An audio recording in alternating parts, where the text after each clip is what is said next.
কথা যায় যে মানুষের আসল চেহারা শুধু দুটো মুহূর্তেই বেরিয়ে পড়ে, যখন তার হাতে সবকিছু থাকে বা যখন তার হাত একদম খালি। কিন্তু যে মানুষ সব হারিয়েও তার মানবতা হারায় না, তার মূল্য দুনিয়ার কোনো খাজানা দিয়ে মাপা যায় না। এটা সেই মেয়ের গল্প যার নাম অঞ্জলি। অঞ্জলি থাকত দিল্লির অগণিত ঝুটরিপট্টির একটায়, যেখানে আকাশ দেখা যেত ঠিকই, কিন্তু আশার আলো খুব কমই ঢুকত। সে একটা ছোট ফুলের দোকানে কাজ করত। তার আঙ্গুলগুলো সকাল থেকে সন্ধ্যা পর্যন্ত জুই আর গোলাপ গাঁচত, কিন্তু তার নিজের জীবন ছিল কাঁটায় ঠাসা। বাড়িতে তার মা ছিল যে বিছানা থেকে উঠতে পারত না। অঞ্জলির উপার্জনের প্রতিটা কড়ি, তার পরিশ্রমের প্রতিটা ফোঁটা শুধু মায়ের ওষুধ আর দুমুঠো খাবারে উড়ে যেত। তার কাছে দামি শাড়ি ছিল না, কিন্তু তার কাছে একটা অমূল্য হৃদয় ছিল। একটা এমন হৃদয় যে অন্যের ব্যথা বুঝত, কারণ সে নিজে ব্যথাকে খুব কাছ থেকে চেনে। এই শহরের অন্য প্রান্তে মেঘের ওপরে উঠে যাওয়া মেহরা টাওয়ার্সের আলিশান অফিসে বসত বিজয় মেহরা। একটা এমন নাম যার একটা ইশারায় শেয়ার বাজার নাচত। বিজয় তাদের জীবনে শুধু একটা জিনিস শিখেছিল, টাকা জমানো আর তাকে আঁকড়ে ধরে রাখা। তারা শূন্য থেকে শুরু করেছিল, আর আজ তারা একজন বিলিয়নিয়ার ছিল। কিন্তু এই যাত্রায় তারা হয়তো ভুলে গিয়েছিল যে টাকার চেয়ে দামি জিনিসও কিছু আছে। তারা মানুষের ওপর নয়, তাদের ব্যাংক ব্যালেন্সের ওপর ভরসা করত। তাদের একমাত্র ছেলে ছিল আর্জন। আর্জন যে তার বাবার সম্পদের ছায়ায় বড় হয়েছিল, কিন্তু তার হৃদয় সম্পদের ঝলকানিতে অন্ধ হয়নি। আর্জনের জীবনের সবচেয়ে সুন্দর সত্যি ছিল অঞ্জলি। সে অঞ্জলির সাথে একটা আর্ট গ্যালারিতে মিলেছিল, যেখানে অঞ্জলি ফুল সাজাতে এসেছিল। আর্জন অঞ্জলিকে তার আসল পরিচয় বলেনি। অঞ্জলি তাকে শুধু একটা ছোট ফার্মে কাজ করা সাধারণ ছেলে ভাবত। দুজনের ভালোবাসা সরলতা আর সত্যতার ভিত্তিতে গড়ে উঠেছিল। একদিন আর্জন সাহস জোগাড় করে তার বাবাকে অঞ্জলির কথা বলার সিদ্ধান্ত নিয়েছিল। সে জানত না যে এই সিদ্ধান্ত অঞ্জলির জীবনের সবচেয়ে কঠিন পরীক্ষার সূচনা হয়ে যাবে। বিজয় মেহরা, যারা বিশ্বাস করত যে প্রতিটা গরিব মানুষের চোখ শুধু তাদের খাজানার দিকে, তাদের ছেলের মুখ থেকে একটা গরিব মেয়ের নাম শুনে হতবাক হয়ে গিয়েছিল। তারা সিদ্ধান্ত নিয়েছিল যে এই সোনার হরিণ ধরা মেয়েকে নিজে শিক্ষা দেবে। তারা একটা এমন ভাত পাতার সিদ্ধান্ত নিয়েছিল যার থেকে তারা তাদের ছেলে আর্জনকে দেখাতে পারবে যে এই মেয়ে তাদের ভালোবাসার নয়, বরং তাদের টাকার পিছনে। পরের দিন বিজয় মেহরা তাদের পরিকল্পনা কার্যকর করেছিল। বিলিয়নারের সাম্রাজ্যের মালিক, যে কখনো তার জার্মান জুতোয় ধুলোর একটা দাগও সহ্য করেনি, আর ছেঁড়া পুরনো নোংরা কাপড়ে ছিল, তার মুখে নকল ময়লা আর চুলে সাদা পাউডার লাগিয়ে তাকে একটা অসহায় বুড়ো ভিখারির চেহারা দেওয়া হয়েছিল। তার চোখে সেই শূন্যতা ছিল যে জীবনের প্রতিটা আশা হারিয়ে ফেলেছে। সে সেই মন্দিরের সিঁড়িতে গিয়ে বসেছিল যেখান থেকে অঞ্জলি প্রতিদিন সন্ধ্যায় তার দোকান বন্ধ করে বাড়ি ফিরত। বিজয়ের বডিগার্ডরা সাধারণ কাপড়ে দূর থেকে তার ওপর নজর রাখছিল, এটা নিশ্চিত করার জন্য যে বিলিয়নিয়ারকে কোনো আসল চোট না লাগে। সন্ধ্যায় অঞ্জলি দিনভরের ক্লান্তি থেকে চূর্ণ তার ছোট উপার্জনকে আঁচলে বেঁধে মন্দিরের কাছে দিয়ে যাচ্ছিল। তার চালে তারা ছিল, তাকে বাড়ি পৌঁছে মাকে ওষুধ দিতে হতো। আজ উপার্জনও কম হয়েছিল, আর তার কপালে চিন্তার রেখা গভীর ছিল। সে শুধু সিঁড়ি থেকে নামতে যাচ্ছিল যে তার চোখ সেই কাঁপতে থাকা বুড়ো ভিখারির ওপর পড়ল। বিজয় তার ঝাঁকানো গলায়, যা সে ইচ্ছে করে দুর্বল আর ব্যথাভরা বানিয়েছিল, কাশতে কাশতে বলল, বেটি, দুদিন থেকে কিছু খাইনি, ভগবান তোমার ভালো করবে, শুধু পানি বা একটা রুটির টুকরো। অঞ্জলি এক মুহূর্তের জন্য থামল। তার চোখ সেই বুড়ো মানুষের ব্যথাকে মাপল। তারপর তার চোখ তার আঁচলে বাঁধা সেই কয়েকটা মুদ্রা আর নোটের ওপর গেল। এই টাকা তার মায়ের একদিনের ওষুধ ছিল। এক মুহূর্তের জন্য তার হৃদয় ধক করে উঠল। যদি সে এই টাকা দিয়ে দেয়, তাহলে কাল মায়ের ওষুধের কি হবে? এটা সেই দ্বিধা ছিল যা প্রতিটা সেই মানুষের হৃদয়ে ওঠে যার কাছে দেওয়ার জন্য তার প্রয়োজনের চেয়ে বেশি কিছু থাকে না।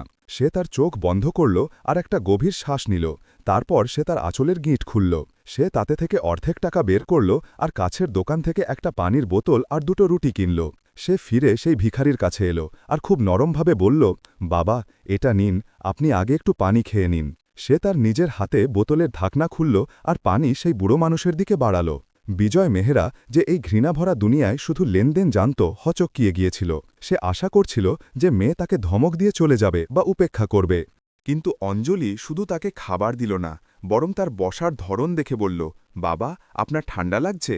সে তার কাঁধে রাখা তার পুরনো সুতোর শাল বের করল আর সেই ভিখারির কাঁধে জড়িয়ে দিল। আমার কাছে শুধু এটাই আছে, আপনি এটা রাখুন, রাতে শিশির পড়ে।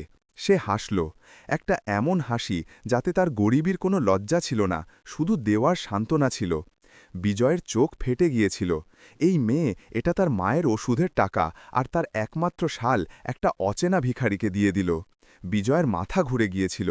এটা তার বিছানো ফাঁদে প্রথম এমন কাণ্ড ছিল যার কল্পনাও সে করেনি। কিন্তু তার চালাক মন মানতে প্রস্তুত ছিল না। এটা শুধু দেখানো, সে নিজের সাথে বলল। হয়তো এটা সবাইকে সাহায্য করে। আমাকে এমন কিছু করতে হবে যাতে তার আসল লোভ বেরিয়ে আসে। এই পরীক্ষা এখনও শেষ হয়নি, এটা তো শুধু শুরু।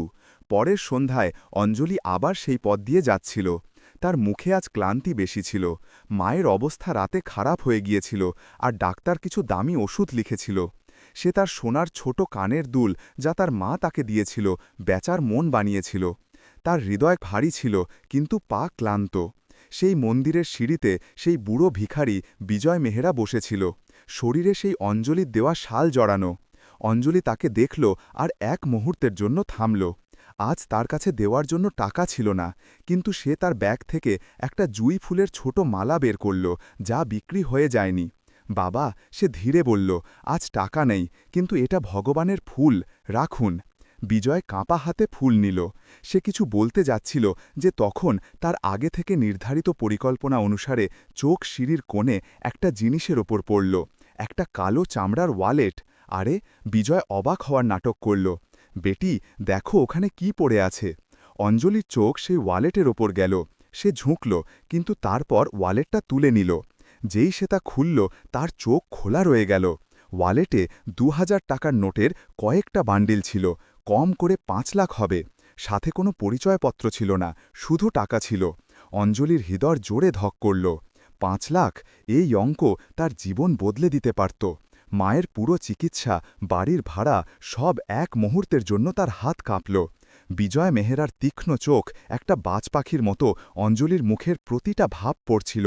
এটাই, সে মনে মনে ভাবল, এখন বেরোবে আসল লোভ। কেউ এত টাকা ছাড়তে পারে না।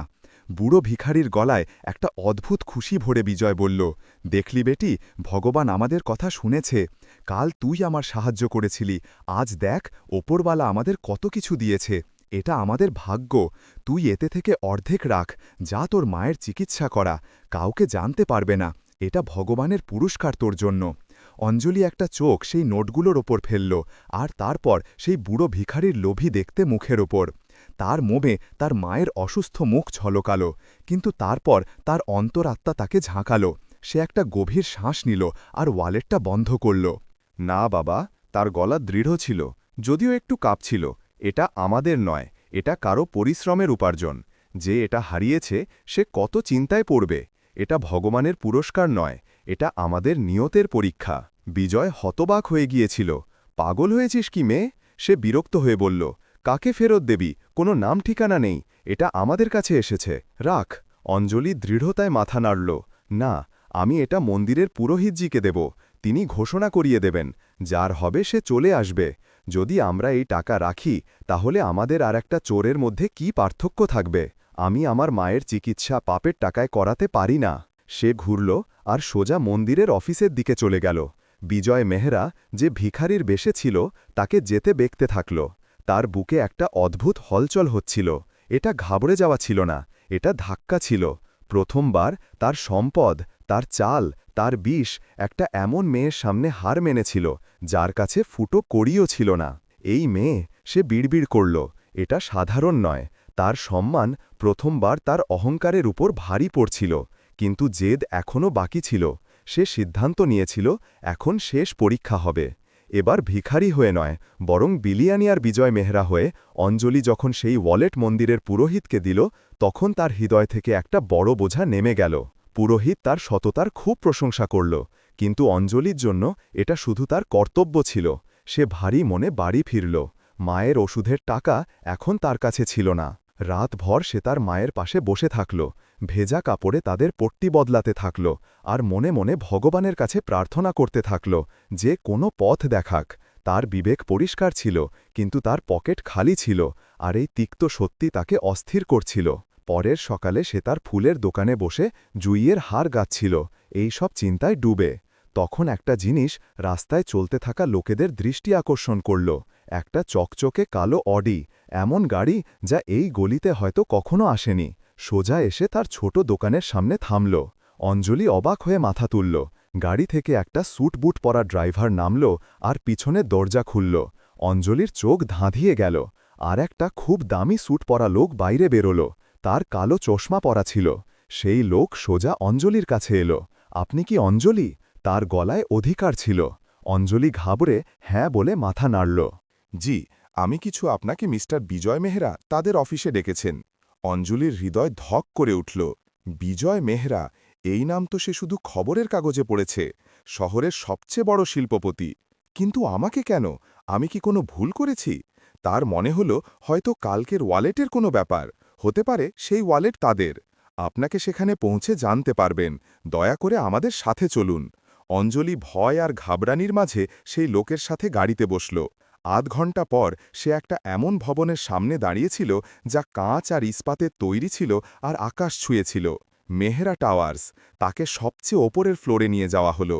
সে একটা এমন অফিসে প্রবেশ করল যা তার পুরো বাড়ির চেয়েও বড় ছিল। সামনে একটা বিশাল টেবিলের পিছনে একটা দামি চেয়ারে সেই ব্যক্তি বসেছিল, বিজয় মেহরা। অঞ্জলি তাদের দেখল আর এক মুহূর্তের জন্য থমকে গেল। এই চোখগুলো, এই তীক্ষ্ণ ভেদকারী চোখগুলো সে কোথায় দেখেছে? কিন্তু কোথায়? বসো। বিজয়ের গলা গভীর আর ঠান্ডা ছিল। অঞ্জলি ভয়ে বসল। বিজয় কিছুক্ষণ তাকে ঘুরে দেখল আর তারপর তার ড্রয়ার থেকে একটা চেক বই বের করল। আমি তোমাকে চিনি, বিজয় বলল, আর আমি এটাও জানি যে তুমি আমার ছেলে আর্জনের সাথে মিলিত হও। অঞ্জলির পায়ের নিচে মাটি সরে গেল। আর্জুন, তার আর্জুন, যে নিজেকে একটা ছোট ফার্মের ম্যানেজার বলতো, সে এই সাম্রাজ্যের উত্তরাধিকারী। তার মাথা ঘুরে গেল। তার মনে হল যেন আর্জুন তাকে ধোঁকা দিয়েছে। আমি সোজা কথায় আসি। বিজয় একটা ফাঁকা চেক অঞ্জলির দিকে সরিয়ে দিল। আমি জানি তোমার মতো মেয়েরা কি চায়।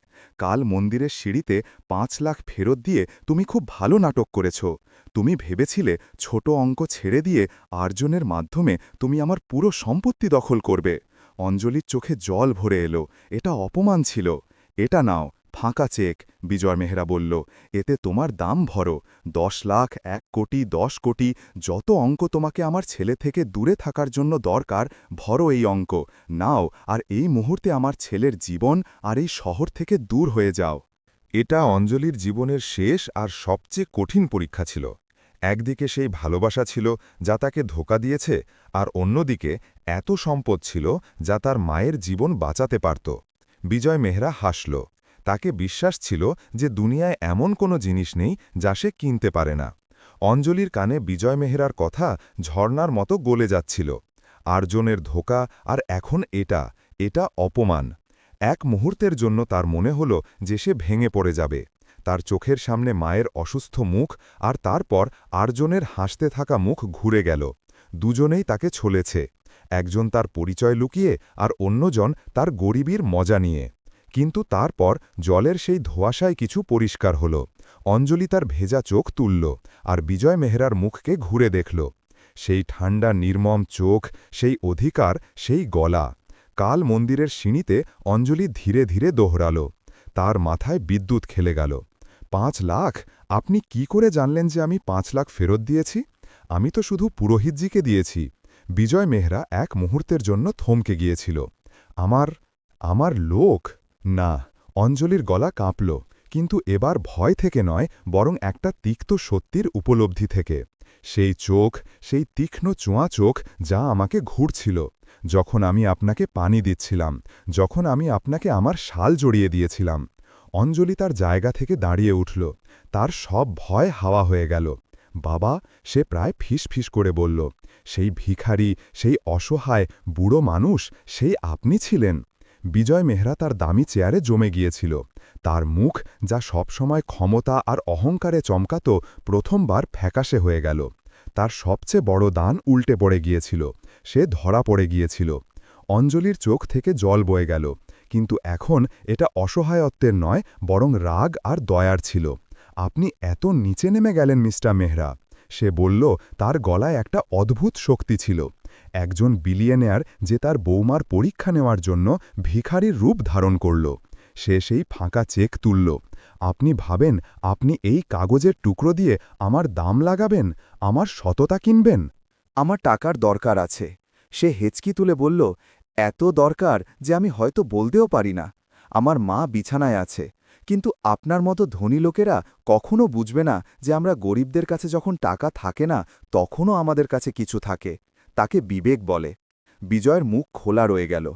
আপনি বিলিয়ানিয়ান হয়েও এত কঙ্গাল যে আপনাকে একটা মেয়ের ভালোবাসা পরখ করার জন্য বেশ বদলাতে হলো। আপনার মনে হয়েছে আমি আপনার টাকায় মরি? অঞ্জলি সেই ফাঁকা চেক তার হাতে ধরল। আপনার সম্পদ আপনাকে এত অন্ধ করেছে যে আপনার কাছে প্রতিটা মানুষ বিক্রির মাল বলে মনে হয়। আপনি দুনিয়ার সবচেয়ে দামি জিনিস মানবতাকে চিনতেই পারেননি। আর তারপর বিজয় মেহরা কিছু বলার আগেই অঞ্জলি সেই ফাঁকা চেক ছিঁড়ে তার টুকরো টুকরো করে তার টেবিলে ছুঁড়ে দিল। এটা নিন, আমার দাম। সে ঘুরল আর দরজার দিকে এগোল। আরজনের কথা রইল। সে পিছু ফিরে বলল, সে আমার থেকে তার পরিচয় লুকিয়ে আমার ভরসা ভেঙেছে। কিন্তু আপনি তো আজ প্রমাণ করেছেন যে সে তার ধনী বাবার চেয়ে বেশি ধনী, কারণ কম করে তার হৃদয় এখনও বিক্রি হয়নি। অঞ্জলি দরজা খুলতেই ছিল যে দরজা নিজেই খুলে গেল। সামনে আরজন দাঁড়িয়েছিল, হাঁপাচ্ছিল। সে তার বাবার সেক্রেটারি থেকে শুনেছে যে অঞ্জলিকে ডাকা হয়েছে। সে টেবিলে ছেঁড়া চেকের টুকরো দেখল, অঞ্জলির চোখে জল দেখল, আর তার বাবার ঝুঁকে থাকা মাথা দেখল। সে সব বুঝে গেল। অঞ্জলি সে তার দিকে এগোল। থামো প্লিজ অঞ্জলি। আরজন তার দিকে এগোল। থামো প্লিজ। অঞ্জলি ঘুরে তাকে দেখল। তার চোখে জল আর প্রশ্ন ছিল, কেন থামব আরজন? বা তোমার আসল নাম যাই হোক, এটা কি সব একটা মজা ছিল? আমার সাথে, আমার গরিবীর সাথে? আগে তুমি মিথ্যে বলেছ, আর তারপর তোমার বাবা তারা আমার মানবতার দরদাম করেছে। আরজন ব্যথা ভরা চোখে তার বাবাকে দেখল। আমি মিথ্যে এজন্য বলিনি যে আমি তোমাকে ধোঁকা দিতে চেয়েছিলাম অঞ্জলি। আমি মিথ্যে এজন্য বলেছিলাম কারণ আমি তাদের চিনি। সে তার বাবা বিজয় মেহরার দিকে আঙুল তুলল। আমি জানতাম যে এরা আমার জীবনের প্রতিটা সুখকে টাকায় মাপবে। আমি জানতাম যে এরা বিশ্বাস করবে না যে কেউ শুধু মানবতার জন্য ভালোবাসতে পারে। আমি তোমাকে তাদের বিষ থেকে বাঁচাতে চেয়েছিলাম। আরজনের গলায় রাগ আর অসহায়তা ছিল। আর আজ তাদের সেইটাই করেছে যার আমার ভয় ছিল। তাদের তোমাকে নয় পাপা, তাদের আজ আমাকে নিচু দেখিয়েছে। ততা কিনবেন। তাদের আমার ভালোবাসাকে নিলাম করার চেষ্টা করেছে। বিজয় মেহরা যে তার চেয়ারে মূর্তির মতো বসেছিল, এখন পর্যন্ত সবচেয়ে বড় ধাক্কা অনুভব করছিল। তাদের নিজের ছেলে, তাদের নিজের সাম্রাজ্যের উত্তরাধিকারী আজ একটা গরিব মেয়ের জন্য তাদের বিরুদ্ধে দাঁড়িয়েছিল। তাদের চোখের সামনে সেই সন্ধ্যা ঘুরতে লাগল। সেই মন্দিরের ঠান্ডা সিঁড়ি, অঞ্জলির সেই পুরনো সুতোর শাল যা এখনও হয়তো তাদের আলমারিতে কোথাও লুকিয়ে রাখা আছে, সেই ৫ লাখ যা ছেড়ে দিতে গিয়ে অঞ্জলির চোখে কোনো লোভ ছিল না, শুধু আত্মসম্মান ছিল। আর আজ এই ছেঁড়া চেকের টুকরো। বিজয় মেহরার জীবনের প্রতিটা সওদা, প্রতিটা জয়, প্রতিটা অহংকার সেই ছেঁড়া টুকরোগুলোর সামনে বামন হয়ে গিয়েছিল। সে ধীরে ধীরে তার চেয়ার থেকে উঠল। তাদের বিলিয়নের সাম্রাজ্যের গর্ব আজ চূর্ণ বিচূর্ণ হয়ে গিয়েছিল। তুমি ঠিক বলছ বেটি। তাদের গলা যা সবসময় হুকুম চালাত আজ প্রথমবার কাঁপছিল। আমি ভিখারির রূপ ধারণ করে তোমার পরীক্ষা নিতে গিয়েছিলাম, কিন্তু আসল কথা এটা যে আমি আমার নিজের মানবতার পরীক্ষায় ফেল হয়ে গিয়েছি। তারা অঞ্জলির দিকে তাকালো। তাদের চোখে সেই ঠান্ডা নয়, বরং একটা অদ্ভুত নমনীয়তা ছিল। আমি বিলিয়নিয়ার হয়েও কঙ্গাল। আমার সম্পদ আমাকে এটা শেখাতে পারেনি যে বিবেক কি। সেটা তুমি আমাকে শিখিয়েছ, যখন তুমি আমাকে তোমার সেই শাল দিয়েছিলে। সেই রাতে সেই ভিখারির ঠান্ডা লাগছিল না, ঠান্ডা তো আমার হৃদয়ে জমেছিল, যা তোমার ভালোত্ব গলিয়ে দিয়েছে। যখন তুমি সেই ৫ লাখ ফেরত দিয়েছিলে, তখন আমি জেনেছি যে ধনী হওয়া টাকায় নয়, নিয়তে। বিজয় আরজনের দিকে তাকালো। আর আজ যখন তুমি এই চেক ছিঁড়েছ, তুমি আমাকে আমার আসল অবস্থা দেখিয়ে দিয়েছ। বিজয় মেহরা তার হাত জোড়ল। এটা সেই মুহূর্ত ছিল যার কল্পনাও করা যায় না। যদি সম্ভব হয় তো এই বুড়ো অন্ধ হয়ে যাওয়া বাবাকে ক্ষমা করে দাও। আরজন তোমাকে বেছে নেয়নি। আমি আমার ছেলের জন্য তোমার মতো বৌমা বেছে নিয়েছি। অঞ্জলি হতবাক দাঁড়িয়েছিল। এটা সব কি হচ্ছে? কিন্তু বিজয়ের গলা ভরে গেল। হয়তো এখন অনেক দেরি হয়ে গেছে। অঞ্জলি তাদের দুজনের দিকে তাকালো। আমার মা, সে শুধু এটুকুই বলতে পারল। আমার মা একা, আমাকে যেতে হবে। সে কারো না থেমে সে সেই আলিশান অফিস থেকে বাইরে বেরিয়ে গেল। পিছনে ফেলে গেল একটা ভাঙা ছেলেকে আর একটা এমন বিলিয়নিয়ারকে যে আজ তার জীবনে প্রথমবার হেরেছে। আর হয়তো প্রথমবার কিছু জিতেছেও। অঞ্জলি সেই আলিশান ভবন থেকে বাইরে বেরিয়ে খালি পায়ে দৌড়ে তার বস্তির দিকে ছুটল। তার হৃদয় হাজার টুকরোয় ভাগ হয়ে গিয়েছিল। আর্জনের মিথ্যে, বিজয় মেহরার ঘৃণ্য খেলা, আর সবচেয়ে বেশি তার মায়ের খারাপ হয়ে যাওয়া অবস্থা। সে হাঁপাতে হাঁপাতে যখন তার ঝুপড়ির দরজায় পৌঁছাল, তখন সে যা দেখল তাতে তার শ্বাস থেমে গেল। ভিতরে দুটো নার্স ছিল, আর একজন বিখ্যাত ডাক্তার ডো শর্মা, শহরের সবচেয়ে বড় হার্ট স্পেশালিস্ট, তার মায়ের মাথার কাছে দাঁড়িয়েছিল। মায়ের শ্বাস উঠছিল না, সে শান্তিতে ঘুমাচ্ছিল, আর তাদের হাতে একটা ড্রিপ লাগানো ছিল। ঘরে ওষুধের সেই গন্ধ ছিল যা অঞ্জলি আজ পর্যন্ত কিনতে পারেনি। এটা এটা সব কি? অঞ্জলি কাঁপতে কাঁপতে জিজ্ঞাসা করল। আপনাদের কে ডেকেছে? আমার কাছে টাকা নেই। ডো শর্মা হাসল। চিন্তা করবেন না অঞ্জলিজি, আপনার মা এখন বিপদের বাইরে। তাদের তৎক্ষণাৎ যত্নের দরকার ছিল, আর আপনার সব বিল কেউ মিটিয়ে দিয়েছে। তারা আমাদের এখানে তৎক্ষণাৎ পাঠিয়েছে। কে? অঞ্জলি অবাক হয়ে জিজ্ঞাসা করল। তখন তার ঝুপড়ির সংকীর্ণ দরজায় দুটো ছায়া দাঁড়িয়ে গেল, বিজয় মেহরা আর আর্জুন। তারা সেই আলিশান অডিতে আসেনি, তারা একটা সাধারণ গাড়িতে এসেছে, আর পায়ে হেঁটে সেই কাদার গলি দিয়ে তার দরজা পর্যন্ত পৌঁছেছে। বিজয়ের দামি জুতোয় কাদা লেগেছিল, কিন্তু আজ তাদের এর পরোয়া ছিল না। অঞ্জলির চোখে রাগ ভরে এলো। এটা কি? আমার মাকে কিনে আপনি আমার বিবেক কিনতে চান? বিজয় মেহরা মাথা নিচু করল। সেই বিলিয়নিয়ার, যে দুনিয়াকে তার ইশারায় নাচাত, আজ একটা গরিব মেয়ের দোরগোড়ায় অপরাধীর মতো দাঁড়িয়েছিল। না বেটি, তার গলায় অধিকার নয়, অনুনয় ছিল। এটা সেই শালের দাম, এটা সেই পানির বোতলের দাম, এটা সেই দুটো রুটির জিন যা তুমি সেই ভিখারিকে দিয়েছিলে। সেটা এত দামি জিনিস ছিল যে আমার এই সব সাম্রাজ্য মিলিয়েও তার মূল্য দিতে পারে না। সে এগিয়ে এলো আর অঞ্জলির সামনে হাত জড়ল। সেই দিন মন্দিরে তুমি বলেছিলে যে এটা ভগবানের পুরস্কার নয়, নিয়তের পরীক্ষা। তুমি তো তোমার পরীক্ষায় পাশ করেছ, কিন্তু আমি হেরে গিয়েছি। আমি তোমাকে আমার বৌমা বানাতে নয়, তোমার কাছে ক্ষমা চাইতে এসেছি। আমি আমার সব ধন তোমার পায়ে রেখে দিই, তবু তোমার সততার সামনে সেটা কম। আর্জুন তার চোখে জল নিয়ে অঞ্জলির দিকে তাকালো। অঞ্জলি, আমি শুধু একটা সত্যি লুকিয়েছি, কিন্তু আজ তোমার সেই সত্যি আমার বাবাকে সেই আয়না দেখিয়েছে যা আমি তাদের কখনো দেখাতে পারিনি। তুমি শুধু আমার মায়ের চিকিৎসা করছো না, তুমি আমার বাবার চিকিৎসা করছো। প্লিজ আমাদের ক্ষমা করে দাও। অঞ্জলি একটা চোখ তার ঘুমন্ত মাকে দেখল, যার শ্বাস এখন স্থির ছিল।